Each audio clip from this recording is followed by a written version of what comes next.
Amém. Vocês estão preparados? Amém? Vamos correr hoje, hein?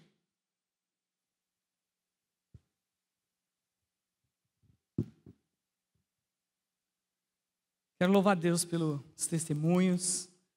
Quero louvar a Deus pelo que Ele tem feito no nosso meio. Vou ficar mais perto de vocês aqui. Pelo que Ele tem feito no nosso meio. Por tudo que Ele tem ministrado nos nossos corações.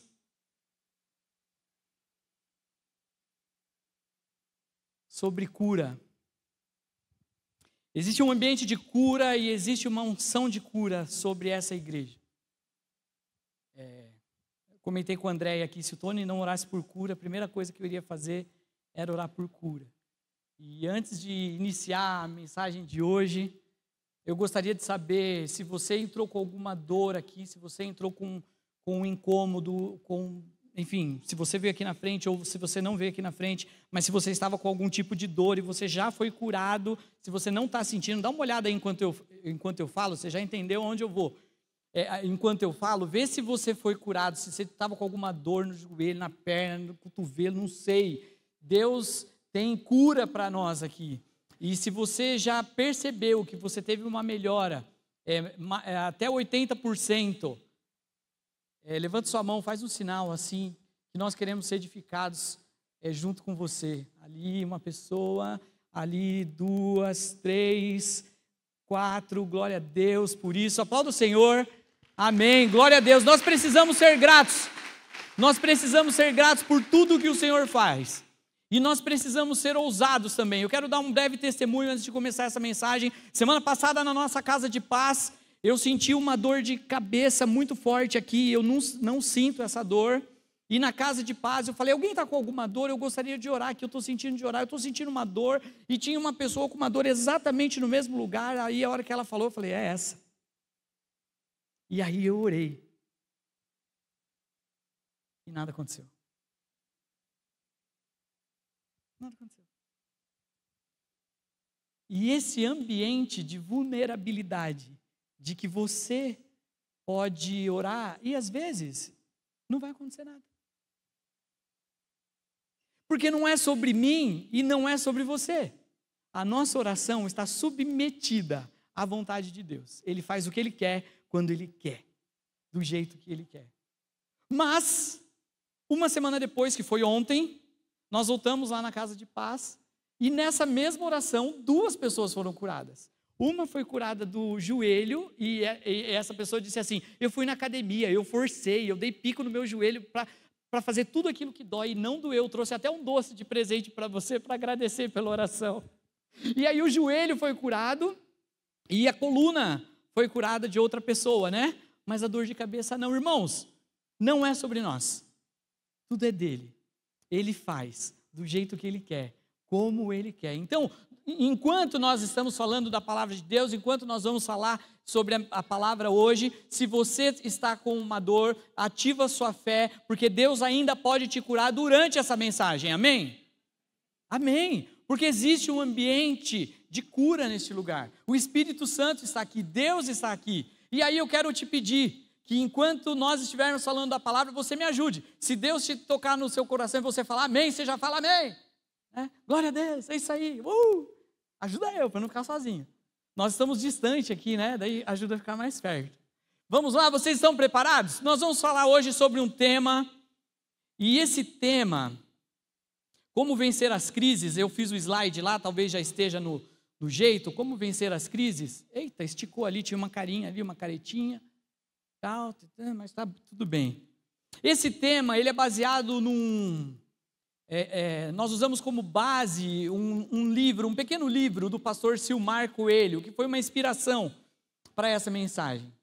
Mas a gente sabe que toda inspiração, aí enquanto você está preparando a palavra, Deus já vai falando outra coisa, e aquele material ele vira uma inspiração, mas Deus quer falar com você em meio às crises, como vencer as crises. Todos nós já passamos por elas. Eu acredito que se eu pedisse para levantar a mão aqui, não teria ninguém isento de crise. Todos nós passamos por crise. Quem já viu aquele vídeo, né? É uma senhorinha, ela vai entrar no mar, né? Só que ela não sabe que é praia de tombo. Aí ela pega, entra no mar assim, feliz da vida, aí a praia pega e dá um tombo nela, aí ela levanta, tenta sair e toma outro, levanta, tenta sair e toma outro, aí uma pessoa vai salvar ela e toma tombo também, e todo mundo fica girando, tomando vaca ali no mar. Meu Deus do céu, está em meio a uma tempestade, está em meio a uma turbulência, está em meio a uma crise ali, alguém tem que salvar aquela pessoa. E às vezes nós passamos por crises, e Deus quer ministrar no nosso coração como que nós podemos passar por crises e sair delas vencedores, sair delas amadurecidos, sair dessas crises melhores do que nós entramos. Como diz aqui no Paraná, lá em São Paulo eu não lembro muito dessa frase, mas aqui no Paraná é muito comum, com o couro grosso, a gente engrossar o couro e sair melhor. Porque o problema não é entrar na crise, o problema é sair reprovado. E aí ela vai ficar te esperando lá de novo, porque você vai ter que refazer ela. Existem pessoas que às vezes ela não quer enfrentar algum problema, e ela foge daquele problema, e ela vai para outra cidade. Ela não enfrentou o problema, e quando ela chega naquela cidade, o problema vai lá e diz: oi, eu estou aqui.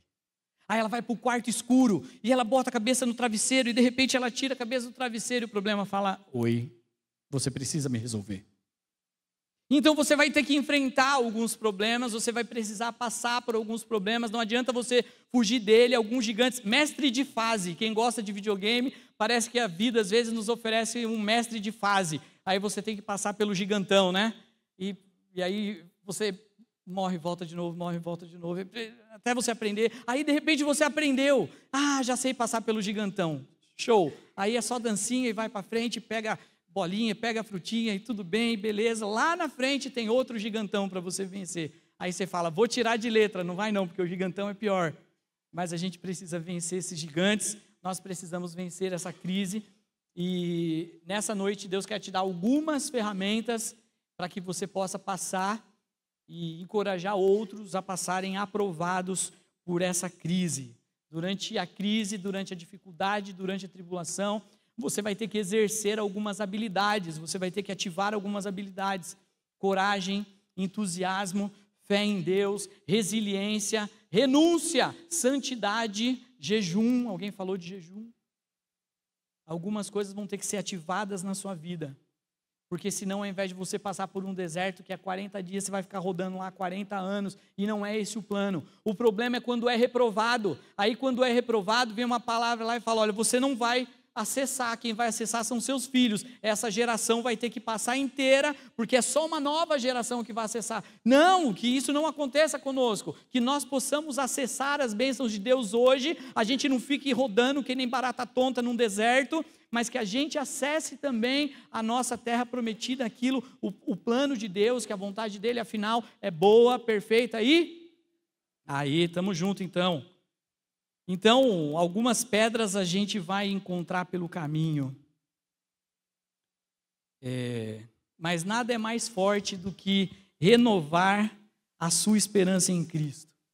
João 16:33 diz assim, eu lhes disse essas coisas para que em mim vocês tenham paz. Nesse mundo vocês terão aflições, contudo, tenham ânimo, tenham bom ânimo, diz uma versão. Eu venci o mundo. Então, para que você possa superar, passar, vencer tempos difíceis, a gente vai entregar algumas ferramentas para você, a gente quer entregar algumas palavras para você, algumas chaves e alguns princípios para que você consiga passar vencedor, passar aprovado e não reprovado. Provérbios 23:7 diz assim: porque como imagina em sua alma, assim ele é. Então, o primeiro ponto que eu quero trazer para você, de todos os pontos que eu vou trazer, cuide do seu pensamento. Cuide do seu pensamento. Como você se imagina, aquilo é o que você é. Durante muitos anos, eu sofri com um complexo de inferioridade grotesco e gigantesco. De vez em quando ele quer voltar. Mas aí eu tenho algumas pessoas que me ajudam a ele não voltar. E aí, às vezes, eles precisam dar uns tapas na minha cara. Agora, além da Natasha, minha esposa, eu ainda tenho o Pedro e a Mirella, que já estão adolescentes. Então, às vezes, quando o complexo de inferioridade quer voltar, daí eles lembram da promessa de Deus. E aí, a família está unida e não deixa aquilo voltar. Então nós precisamos, você precisa cuidar dos seus pensamentos. Às vezes os pensamentos podem dominar sua mente, e isso vai contribuir para quem você é e para quem você está se tornando. Por isso que é importante você cuidar daquilo que você pensa. Primeira coisa, você precisa cuidar de alguns problemas interiores. E aí, em seguida, você vai ter força, você vai ter condições de vencer alguns gigantes exteriores. E eu louvo a Deus pela nossa igreja. Porque quem aqui faz o 30 semanas? Aí estavam aqui ontem, né? Resilientes, firme e forte. Tem algumas ferramentas, o 30 semanas, tem o Bases, tem o GA, que vai nos ajudar a caminhar com pessoas e cuidar dos nossos pensamentos, cuidar daquilo que nós éramos e estamos passando por dentro de nós, para que a gente coloque em ordem os nossos pensamentos. Isso nos leva a ter uma visão correta daquilo que nós de fato somos. Não somente somos enquanto profissionais e profissão e aquilo que você estudou para ser, mas aquilo que você é como filho de Deus. É muito interessante, eu estava conversando com algumas pessoas e nós somos servos de Deus, sim, nós somos servos de Deus, eu quero ser escravo de Deus, eu quero furar minha orelha para Deus, no sentido de que o escravo que fura a orelha, né? Quem lembra dessa palavra, eu quero servir a Deus com todas as minhas forças, com toda a minha vida, mas eu não posso esquecer que eu também sou filho. E o filho tem liberdade na casa do pai. O filho pode chegar e dizer, pai, tirar o sapato, falar, pai, olha como eu estou. E abrir o coração. O filho abre a geladeira. O filho pode andar descalço em casa. O filho anda de bermudão. O filho está na casa do pai. E você tem liberdade de relacionamento com o pai, não somente de um Deus distante, mas de um Deus pai. E você precisa ter uma visão exata daquilo que você é em Deus. Você precisa, portanto, ter uma visão grande, uma visão maior daquilo que você é. Não se nivelar por baixo. Isso não quer dizer que você vai ser uma pessoa superior, ou arrogante, ou nariz empinado, não é nada disso. Mas no meio da sua tribulação, você ainda pode manter a sua cabeça erguida, não no sentido de orgulho, mas no sentido de dignidade, de saber que seja qual for a luta que você está passando interior, os seus pensamentos estão em Deus, o seu pai é Deus, e Ele conhece o seu coração, e você está junto com Ele, você tem a visão correta do filho amado que você é. Eu quero dizer que tem vitória logo ali, tem algo novo vindo na sua vida, é uma palavra profética para você, tem algo vindo, tem algo novo, tem vitória, tem bênçãos para você, recebe essa palavra aí. A palavra diz em Salmo 121, versículo 3, eleva os meus olhos para os montes, de onde me virá o socorro? O meu socorro vem do Senhor, que fez os céus e a terra. Ele não permitirá que os meus pés vacilem, não dormirá o guarda de Israel, aquele que guarda você. Amém? Então você pode colocar os seus olhos sobre os montes. É dali que vem o teu socorro. É do Senhor que fez os céus e a terra. Quem se entrega, o Gordon Powell disse assim, quem se entrega a pensamentos negativos, rancorosos, indelicados ou impuros, ficará da mesma forma, tenso, infeliz, deprimido e apavorado. Então a gente tem uma missão, identificar tudo que nos deixa para baixo, ver todos esses gatilhos que te jogam para baixo, desativar esses gatilhos e nos encher daquilo que nos traz para cima. E às vezes esses gatilhos podem ser notícias, política, tragédia. O que é?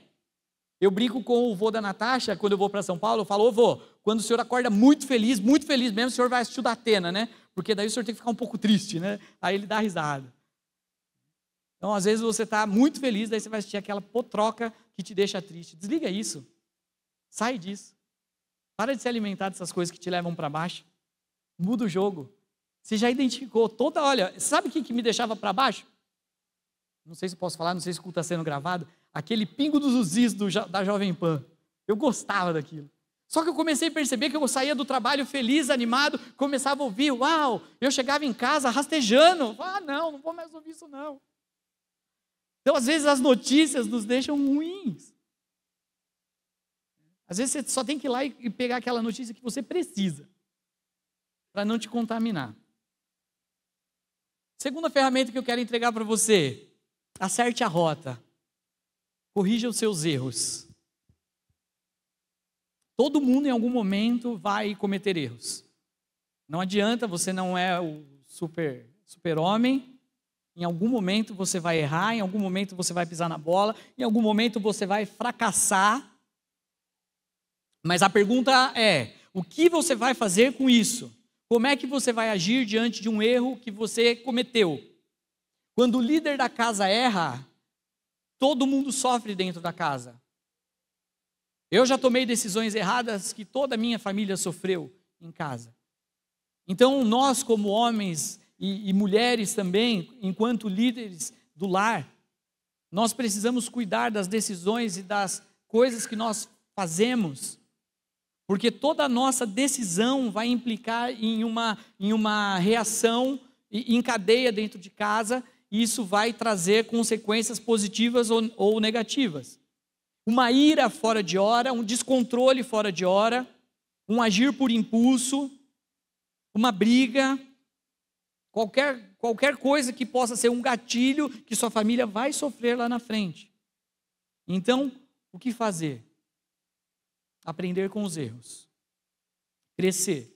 E não é porque nós somos todos adultos aqui que nós não precisamos crescer. Sim, nós precisamos crescer. Nós precisamos amadurecer, sim. E não errar de novo naquele ponto. Errar de novo no ponto é insanidade. Erra sempre no mesmo lugar, erra sempre no mesmo lugar. Vai ter sempre o mesmo resultado. Que a gente erre, mas que a gente erre em outras coisas, não nas mesmas. A gente sabe que aquele caminho vai dar errado, então a gente não faz mais. Olha o que a Bíblia fala em Provérbios 28, 13 e 14. Quem esconde os seus pecados não prospera, mas quem confessa e os abandona encontra misericórdia. Como é feliz o homem constante no temor do Senhor, mas quem endurece seu coração cairá na desgraça. Não sei se está ali esse versículo. Aqui, ó. Quem esconde os seus pecados não prospera, mas quem, olha as chaves aqui, ó. Confessa. Esconder não prospera. Matemática aqui, né? Na língua portuguesa. Quem esconde não prospera. Quem confessa e abandona, misericórdia. Como é feliz o homem constante. Constância. Constância. Mas eu não estou com vontade. Constância. Mas eu não estou sentindo. Constância. Mas eu não senti no meu coração. Eu não... Constância. Mas o culto não foi o que eu esperava. Constância. Constância. Não pare. Não pare. Mas quem endurece o coração cairá na falta da graça. Não receberá a graça. Cairá na desgraça. A gente precisa aprender e precisa aprender rápido. Aprender a perdoar, aprender a liberar alguém que nos ofendeu, que nos causou algum prejuízo financeiro ou moral ou de algum tipo. Precisamos perdoar, deixar ir. Eu falo para os adolescentes, let it go. Tem algumas pessoas na nossa vida que a gente precisa, let it go, deixa aí. Vai para lá. E aí você deixa aí. Algumas pessoas precisam deixar aí, deixa a porta aberta. E ressignificar algumas coisas que a gente passa na nossa vida. Qual é o significado que você vai dar para aquela luta, aquele revés, aquele prejuízo, aquele desaforo, aquela traição? Qual é o significado que você vai dar? É hora de aprender a ressignificar isso daí. Pessoas curadas são normalmente usadas para curar. Pessoas que passaram por algumas dificuldades, normalmente elas são usadas para ajudar pessoas que passaram por aquela dificuldade. Ora, o que eu vou fazer com aquilo de ruim, ou de tribulação, ou de crise que eu passei? Eu vou ficar preso lá no passado? Nós ficaremos presos lá? Não. Nós vamos ajudar. Vamos sair dali e vamos ajudar. Vamos ser ferramentas. Curados para curar, sarados para sarar. Nós não podemos ficar presos no passado, não podemos ficar presos no pecado, na falta de perdão, na ira. Portanto, confesse e abandone. O versículo que a gente lê no GA, ou que todo GA a gente lembra, ou alguns GAs a gente deveria lembrar, Tiago 5,16. Portanto, confessem os seus pecados uns aos outros e orem uns pelos outros, para serem curados. A oração de um justo é poderosa e eficaz. A sua oração é poderosa e eficaz. A oração que você faz do GA, ela é poderosa e eficaz. Quando você abre o coração para alguém e diz: meu irmão, eu preciso de oração, estou passando por isso, isso, aquilo, eu causei isso, tem uma área de luta na minha vida que é essa, e você confessa, abre o seu coração, naquele momento começou um processo de cura na sua vida. Acredite nisso. A oração do justo, ela é poderosa e eficaz. A verdade liberta. A verdade liberta. E nós somos convidados a fazermos como Davi, quando confrontado pelo profeta Natã. Depois, se você estiver anotando, anota aí Salmo 51. Dá uma boa lida lá no Salmo 51. Lá no Salmo 51, versículo do 1 ao 10, enfim, todo o capítulo, mas admita que você errou. Admita que você errou. Admita para você mesmo. Porque às vezes nós erramos, mas todo mundo é o culpado, menos nós. É o tempo, é o clima, é o chefe, é a empresa, é a política da empresa, é a política nossa, é a política de não sei o quê, é o procedimento, o método, a intolerância do outro, mas não é nunca nós. Nunca somos nós. Então admita para você: olha, eu pisei no tomate, eu errei. Entendeu isso? Entendi. Doeu? Foi amargo? Foi. Segundo passo, como Davi, admita a Deus que você errou. Depois, peça a Deus para pagar os seus erros. Eu estou parafraseando o Salmo 51, tá? E peça a Deus para restaurar sua vida. E Ele vai restaurar.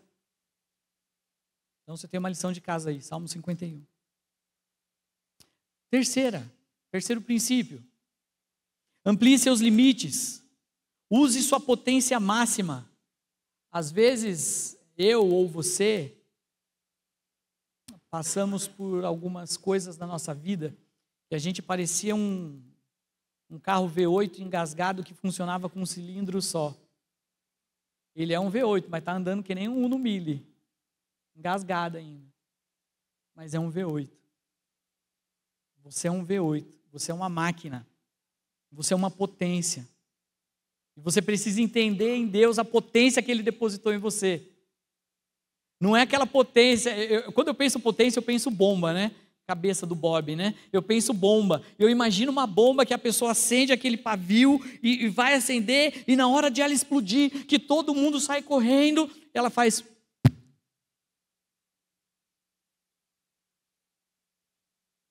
Nós não podemos ser uma bomba que falha. Nós precisamos ser uma bomba que faz um estrafego, que faz um estrago, no bom sentido da palavra.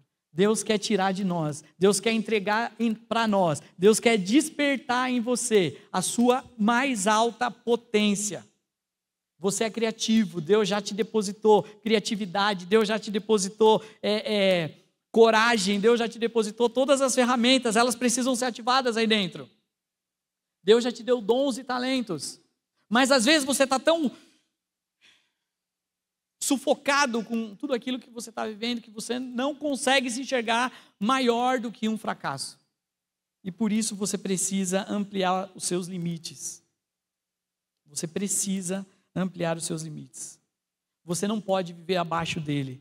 Você não pode viver abaixo daquilo que Deus te chamou para ser. Como que você faz isso? Exercendo fé. A fé tem libertado cativos em todas as épocas.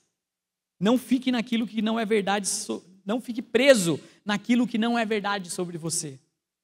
Você já ouviu tantas histórias de pessoas que superaram, e não é possível que você vai ser a única pessoa que não vai superar. Você precisa acreditar nisso. Você precisa ativar sua fé nisso. Davi, lá em 1 Samuel, ele matou gigante. Raabe, para quem está fazendo Casa de Paz, nós estudamos Raabe, de uma prostituta, livrou toda a família. Foi uma mulher abençoada, entrou na genealogia de Jesus. Mudou a realidade dela. Abraão, já idoso, foi pai de multidões. Moisés, talvez ele fosse gago. Ele libertou o povo do Egito. Jesus, que nem os seus irmãos, diz em João, em determinado momento, acreditavam nele, no ministério dele. Mudou o mundo e nós estamos aqui. Você não pode se conformar em si menos daquilo que Deus te chamou para ser. Você precisa ter uma atitude capaz de mudar a sua história e a história da sua família. Então, exerça os seus limites, saia do casulo, floresça, quebre seus recordes, rompa pela fé. Tem uma canção que diz assim: rompendo em fé. Alguém lembra? Minha vida se revestirá do teu poder, rompendo em fé. Com ousadia vou mover no sobrenatural. Vou lutar e vencer, vou plantar e colher. A cada dia vou viver. É isso. Jeremias 29:11 diz assim: pois eu, o Senhor, que conheço os planos que tenho para vocês, planos de fazê-los prosperar e não de causar dano, planos de dar-lhes esperança e um futuro. Tem uma versão que fala, plano de lhe dar um bom futuro. Só Deus conhece os planos que Ele tem ao seu respeito, planos de paz e não de mal. Recebe essa palavra aí, fala amém, pelo amor de Deus. Oh, glória, obrigado, Jesus. Às vezes você não tem a dimensão daquilo que Deus tem para você. E eu não estou falando de bens materiais, não. Também. Mas não é bens materiais. É de você, em meio a uma crise, em meio a uma luta, em meio a um deserto, tribulação, não sei qual adjetivo que você vai dar, é você passar aprovado, rompendo em fé, atingir o seu nível máximo para Deus. As crianças cantam isso: quero alcançar o meu máximo para Deus, e nós precisamos alcançar o nosso máximo para Deus. 4, controle a ansiedade. Eu também preciso controlar a minha, às vezes eu corro demais. Controle a ansiedade. A felicidade está nas pequenas coisas. São pequenas coisas. Às vezes a gente está tão focado em fazer e realizar, fazer, realizar, que a gente esquece de pequenas coisas. A gente esquece de desfrutar da presença de quem a gente ama. A gente esquece que algumas coisas que acontecem na sua vida vão contar histórias divertidas que depois a gente vai rir, vai falar: meu Deus, olha isso que aconteceu. Enquanto eu fazia essa palavra, eu anotei aqui: o pneu furado em um passeio cria memórias e histórias. Nós estávamos viajando de madrugada, furou o pneu no meio de uma estrada, cortou o pneu com uma pedra, e aí eu tive que tirar tudo do porta-mala no meio de uma chuva, de uma tempestade, pôr tudo no chão com a lanterninha, trocar o pneu no meio do nada. Que medo que eu passei. Mas aí a gente chegou lá na casa do vô contando história. Meu, você não sabe o que aconteceu, Deus livrou a gente. Cara, o pneu cortou. E aí todo mundo unido, cheguei no carro todo molhado, as crianças: pai, você está molhado. Oh, as melhores coisas são pequenas, são simples.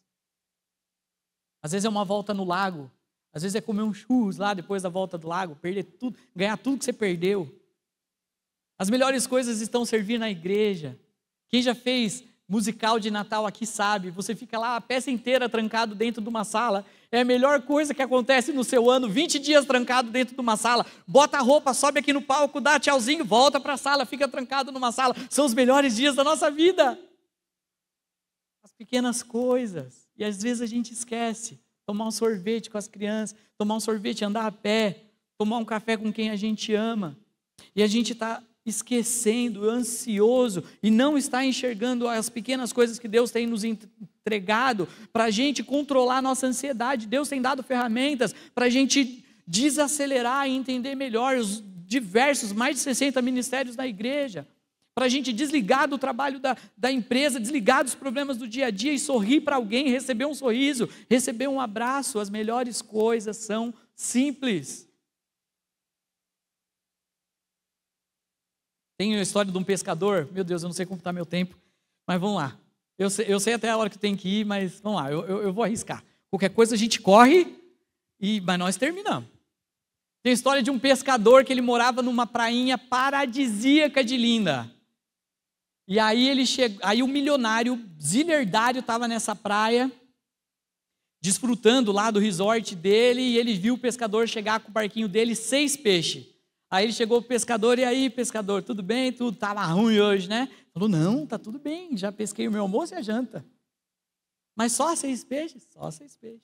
No dia seguinte, o milionário estava lá e o pescador 6 peixes, voltou também no mesmo horário de manhãzinha. Mas, rapaz, de novo, 6 peixinhos, tá tudo bem. Foi ótima a pescaria hoje. Aí, no terceiro dia, o milionário chamou o pescador. Senta aí, pescador, vamos conversar. Cara, por que você não monta uma equipe para pescar? Ele, para quê? Cara, imagina você, os peixes que tem aqui, eu vi. Olha esses peixes, são maravilhosos. Se você montar uma equipe de pesca, vai abrir uma peixaria. E aí, se isso der bem, você ainda pode montar uma pequena indústria. Da pequena indústria pode virar algo maior, você vai empregar pessoas e tal. E o pescador, a cada pergunta, a cada indagação, ele dizia para quê? E aí ele aumentava o nível do sonho, né? Para você ter uma peixaria. Para quê? Para você ter uma pequena indústria. Para quê? Para você ter isso. Para quê? Para você ter isso. Tá, mas e para quê? Para depois você desfrutar de todas as coisas que a vida pode te proporcionar. Aí o pescador pegou e falou assim, mas eu já tenho tudo isso, para que eu vou ter essa trabalheira toda? Ele já tem tudo isso. Às vezes Deus já nos deu muitas coisas, todas as coisas, mas a gente está batendo a cabeça e querendo mais, e esquecendo que Deus já deu 6 peixes e um lugar paradisíaco para a gente morar, um lugar maravilhoso para a gente viver. Pessoas pagariam para viver e ter aquela vida que a gente tem. Quando você anda de avião, principalmente quem já subiu aqui de Cascavel, e já viu aquelas nuvens escuras, e aí você fala, cara, não vai subir, não vai dar, e o tempo está ruim, chuva, e o piloto é corajoso, ele vai, e aquele tempo está ruim, e o avião, quando era o teco-teco, não sei se ainda é o teco-teco, tem o teco-teco ainda? E aí o teco-teco, ele dá aquelas batidas assim, e tal, você fala, Jesus amado, e aí o piloto vai para cima, e aí ele começa, daqui a pouco ele pega e passa por cima das nuvens e vai lá em cima, e você fala, uau, tem sol aqui. Se você pensasse muito, você não subiria na aeronave, mas tudo bem, você já subiu. Já que você subiu, confia no piloto. Já que você levantou a mão para o Senhor, Senhor, eu te entrego minha vida, confia no piloto. Ele direciona a sua vida. Ele conhece todos os seus dias, o pastor Otoniel orou isso aqui. Ele conhece todos os seus dias ele já tem escrito. E o nosso desafio é acessar a vontade dele. Então confie no piloto. Acima da tribulação, acima das nuvens escuras, da chuva e da tempestade, existe um sol. E nenhuma tempestade dura para sempre. Nenhum deserto é para sempre. Vai passar em nome de Jesus. Aí, vocês estão aprendendo. Glória. Estamos juntos. 2 Coríntios, aliás, Romanos 12:12. Alegrem-se na esperança. Sejam pacientes na tribulação. Perseverem na oração. Perseverança na oração. 2 Coríntios 4, 17 e 18, pois os nossos sofrimentos, leves e momentâneos, estão produzindo para nós uma glória eterna, que pesa mais do que todos eles. Veja, os nossos sofrimentos leves está produzindo uma glória eterna que é mais pesada do que o nosso sofrimento. Assim, então, nós fixamos os olhos, não naquilo que se vê, mas no que não se vê, pois o que se vê é transitório, mas o que não se vê é eterno. E ainda que a gente passe pelo vale da sombra da morte, nós não temeremos mal algum, porque a sua vara e o seu cajado nos consola. E nós vamos lá no final da Bíblia, e a gente vai saber que ainda que a gente tenha uma vida que, infelizmente, nada deu certo, naquele dia não haverá choro, nem dor e nem tristeza. Não haverá lágrimas. Nós somos passageiros aqui. Nós estamos indo em direção à nossa terra.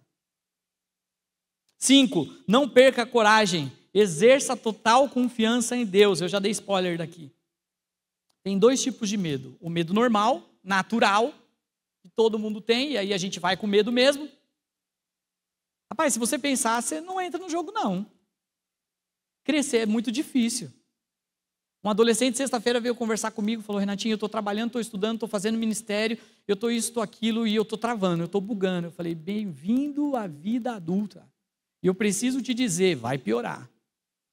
Porque enquanto você está trabalhando meio período, seu pai está segurando o rojão, está tudo bem, está difícil, mas vai piorar, eu não posso te esconder que vai piorar. Então agora você precisa exercer a sua fé em Deus, o seu controle em Deus, porque o jogo não é fácil. Você pensar muito, você não entra. Mas já que nós entramos, nós vamos vencer. Então tem aquele medo. Rapaz, casar é difícil. Eu estava pensando esses dias, eu não imaginava a quantidade de responsabilidade quando a gente casa. É loucura. É boleto daqui, é boleto dali, é carinho, é atenção, é isso, é aquilo. Para um jovem, uma jovem, talvez ele não pense nisso. Mas a hora que você está no jogo, você fala, uau, é muito bom. É muito bom. Só que tem coisa que você tem que enfrentar. Porque vale a pena. Então, o medo normal, ele é um medo que nos protege. A gente vai com medo mesmo. Mas o problema é o medo que te paralisa. Aquele que te escraviza. É o medo que te faz ter dores, ter enfermidades, ter crise de ansiedade ou crise de depressão. Esse medo você precisa lançar fora da sua vida. Esse medo você precisa repreender e se apegar com o Senhor para que ele seja lançado fora, porque o medo pressupõe castigo. Mas o verdadeiro amor lança fora todo medo. Nós precisamos estar conectados com o Senhor, de modo que a gente viva a nossa vida conectado com o amor dele. E a gente aceita o medo natural, humano e ok, mas a gente não pode ver paralisado pelo medo e não exercer nossa máxima potência. Então, tenha coragem. A maioria dos medos que a gente passa nunca vão se tornar realidade. E esses medos não podem nos controlar. Não podem nos controlar. João 14,18, acabei de falar. Está aqui. Declare verdades bíblicas sobre você e sua casa. Vai para Salmos. Ore Salmos. Ore Salmos. Já orou Salmos? Olha lá. Salmos 27, do 1 ao 3. O Senhor é minha luz e a minha salvação. De quem terei temor? O Senhor é o meu forte refúgio. De quem terei medo? Quando os homens maus avançaram contra mim para destruir-me, eles, meus inimigos e meus adversários, é que tropeçarão e cairão. Ainda que um exército se acampe contra mim, meu coração não temerá. Ainda que se declare guerra contra mim, mesmo assim estarei confiante. Vai para Salmos, ore Salmos, declare palavras de bênção na sua vida. Declare palavras de bênção na sua vida, na sua identidade. O seu pensamento às vezes quer te prender na ansiedade e no medo, mas você precisa correr para a palavra. Para a palavra. Esses dias eu estava aconselhando uma pessoa e ele estava dizendo que ele chorava muito, que ele tinha muita tristeza, uma tristeza muito forte, tal. Eu falei, você tem lido a Bíblia? Não tenho lido a Bíblia. Eu falei, olha, tem um salmo para você. E o salmista diz, as minhas lágrimas têm sido o meu alimento. Quando eu me verei diante de ti? A minha alma tem sede de ti, Senhor, Rei meu e Deus meu. Vai para Salmos, declara a palavra na sua vida, porque tem vitória para você na palavra. 6, já estamos indo para o final. Procure uma saída, seja criativo. Deus já te depositou aquilo que você precisa. Todo ser humano tem um problema de difícil solução. E esse problema pode ser a própria vida. Se você não souber o que fazer com a vida, ela vai saber o que fazer com você. Então você precisa governar a sua agenda. Já viu aquela? Quem não tem agenda, vira agenda? Então acredite em Deus primeiro. Coloque Ele na frente. Entregue os seus problemas ao Senhor. Confie nele. Ele pode todas as coisas. Acredite que Ele já te deu capacidade de encontrar soluções. Ele já te deu capacidade e criatividade. Coisas novas para você desenvolver. Ele já te deu as ferramentas. A esposa do servo de Elias que morreu. O que você tem? Eu só tenho azeite. Então vai vendo o azeite. 2 Reis 4:2. Eliseu perguntou-lhe, como posso ajudá-la? Diga-me, o que você tem em casa? E ela respondeu, tua serva não tem nada, além de uma vasilha de azeite. Como não tem nada?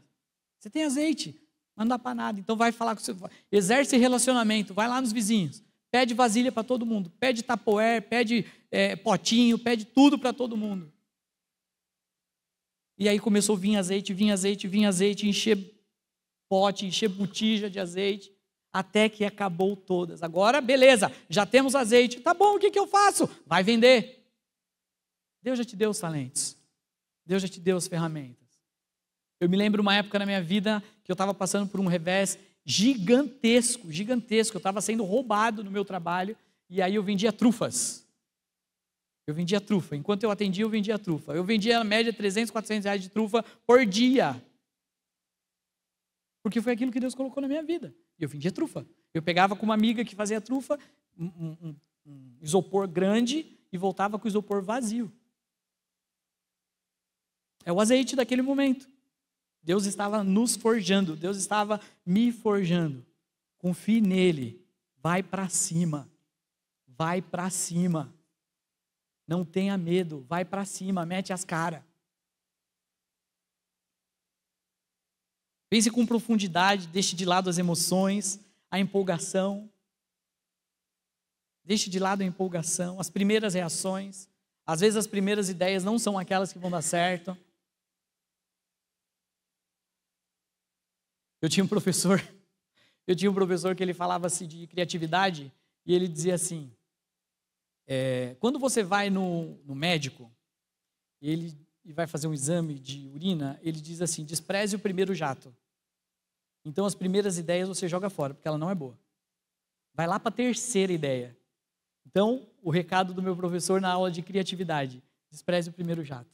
Despreze a primeira ideia. Talvez ela não seja a melhor. Anote todas. Mas tenha mais do que uma. Eu só tive uma ideia. Não, vamos buscar umas 5. Vamos buscar umas 8. Talvez a primeira não seja a melhor. Lá para a terceira começa a ficar bom. Despreze as primeiras. Despreze a primeira empolgação. Busque o domínio próprio. Fruto do Espírito de Gálatas 5:22. Com os frutos do Espírito você não se altera. Com os frutos do Espírito você não perde o controle, não perde a cabeça, não coloca tudo a perder. Gálatas 5:22 e 23. Mas o fruto do Espírito é amor, alegria, paz, paciência, amabilidade, bondade, fidelidade, mansidão e domínio próprio. Nós não temos todas as respostas. Às vezes a resposta, eu tenho falado bastante disso, às vezes a resposta está na pessoa do seu lado. Às vezes a resposta está em alguém do seu GA. Às vezes a resposta está num amigo. Não quer dizer que você vai ficar contando os seus sonhos e as suas ideias e os seus projetos para todos. Cuide com quem você fale os seus projetos. Cuide da sua boca, cuide do seu coração. Cuide para quem você abre o seu coração. Mas às vezes é necessário você falar para pessoas de confiança que a chave pode estar na mão daquela pessoa. A conexão, a ligação, o emprego, o network, a indicação, uma ideia genial, às vezes está num café e num bate-papo. Num abrir de coração, num bate-papo. Uma simples conversa que a gente fala para alguém da nossa confiança. A gente não tem todas as respostas. Às vezes a resposta está com o outro. Então tenha uma rede de pessoas maduras ao seu lado. Tenha uma rede de pessoas que falem verdades para você. Verdades que às vezes você não gostaria de ouvir, mas que precisam ser ditas. Tem amigos que coloquem o dedo na sua cara. Eu tenho alguns que botam o dedo na cara e falam, está errado. Amigos de Deus, amigos maduros, amigos cheios do Espírito Santo. Talvez isso implique em você ir para um GA. Talvez isso implique em você ter mais conexão com o seu líder de GA, com o irmão maduro do seu GA. Às vezes a gente pensa que o discipulado é só abrir a Bíblia, abre lá a Bíblia em João que nós vamos fazer o discipulado. Não, o discipulado é vida na vida. O discipulado é caminhar junto. O discipulado é derramar as nossas experiências que nos trouxeram até aqui, para que nós dois juntos vamos além. Então, Provérbios 15:22, ele fala assim, os planos fracassam por falta de conselho, mas são bem-sucedidos quando há muitos conselheiros. Então, cuide de seus conselheiros, mas tenha conselheiros. Não faça sozinho. Converse com alguém, abra o seu coração. Deixa eu ver se eu já estou no final. Já estou caminhando para o final. Acho que a banda já pode subir. Cadê a banda? Horácio diz assim, a adversidade desperta em nós capacidades que em circunstâncias favoráveis teriam ficado adormecidas. Talvez se eu pedisse para alguém levantar a mão, ou se fosse numa reunião de empreendedores, ou aqui nós teríamos diversos testemunhos de pessoas que hoje são muito bem-sucedidas, emocionalmente, financeiramente, em todas as áreas, mas que esse nível de vitória que essa pessoa tem, ela nasceu de um revés, ela nasceu de uma crise. Então, às vezes, numa crise, numa circunstância desfavorável, nasce em nós uma capacidade que estava adormecida.